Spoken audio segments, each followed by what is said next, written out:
നമസ്കാരം 4K ന്യൂസിലേക്ക് സ്വാഗതം.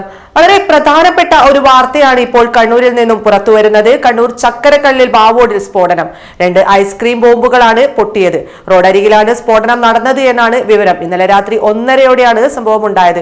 പലേരി പൊട്ടൻകാവിലെ ക്ഷേത്ര ഉത്സവത്തിനിടെ കഴിഞ്ഞ ദിവസം CPM BJP പ്രവർത്തകർ തമ്മിൽ ഏറ്റുമുട്ടിയിരുന്നു. BJP പ്രവർത്തകർക്ക് മർദ്ദനമേറ്റതായും പരാതിയുണ്ടായിരുന്നു. ഇതിന് പിന്നാലെ പ്രദേശത്ത് സംഘർഷാവസ്ഥ നിലനിൽക്കുന്നുമുണ്ട്. അതിനിടയിലാണ് ഇപ്പോൾ ബോംബ് സ്ഫോടനം ഉണ്ടായിരിക്കുന്നത്. സംഘർഷാവസ്ഥ നിലനിൽക്കുന്നതിനാൽ പ്രദേശത്ത് ഡിവൈഎസ്പിയുടെ നേതൃത്വത്തിൽ ശക്തമായ പട്രോളിംഗ് ഏർപ്പെടുത്തിയിരുന്നു. പോലീസ് പട്രോളിംഗിനിടെയാണ് ഇന്നലെ സ്ഫോടനം നടന്നത് എന്നാണ് പുറത്തുവരുന്ന റിപ്പോർട്ടുകൾ സൂചിപ്പിക്കുന്നത്. പോലീസ് വാഹനം കടന്നു പോകുമ്പോൾ ഏകദേശം 50 മീറ്റർ മുന്നിലേക്ക് 3 സ്റ്റീൽ ഐസ്ക്രീം ബോംബുകൾ എറിയുകയായിരുന്നു. ഇതിൽ 2 എണ്ണം പൊട്ടുകയും ചെയ്തു. അതേസമയം സംഭവത്തിൽ ഇതുവരെ ആരെയും കസ്റ്റഡിയിലെടുത്തിട്ടില്ല. ആളപായമോ മറ്റു നാശനഷ്ടമോ ഉണ്ടായിട്ടില്ല. സംഭവത്തിൽ പോലീസ് ഇതിനോടകം തന്നെ അന്വേഷണം ആരംഭിച്ചു കഴിഞ്ഞു. പ്രദേശത്തെ CCTV ദൃശ്യങ്ങൾ ഉൾപ്പെടെ പരിശോധിക്കും. എതിരാളികളെ പേടിപ്പിക്കാനോ ശക്തി തെളിയിക്കാനോ വേണ്ടിയാകാം സ്ഫോടനം നടത്തിയത് എന്നാണ് പോലീസിന്റെ നിഗമനം. സംഭവസ്ഥലത്ത് പോലീസും ബോംബ് സ്ക്വാഡും ഉൾപ്പെടെയുള്ളവർ പരിശോധന നടത്തുകയും ചെയ്യുന്നുണ്ട്.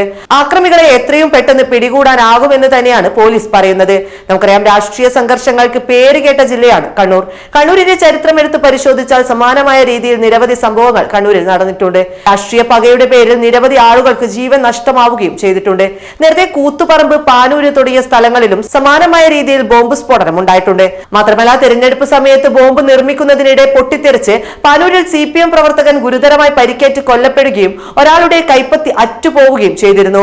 പോലീസിന്റെ ഭാഗത്ത് നിന്നുള്ള അനാസ്ഥ കൊണ്ട് മാത്രമാണ് ഇത്തരം സംഭവങ്ങൾ വീണ്ടും വീണ്ടും ആവർത്തിക്കുന്നത്. ഇതിന് തടയിടാൻ പോലീസിനോ ഭരണകൂടത്തിനോ ആവുന്നില്ല എന്നത് ഏറെ പരാജയം തന്നെയാണ്.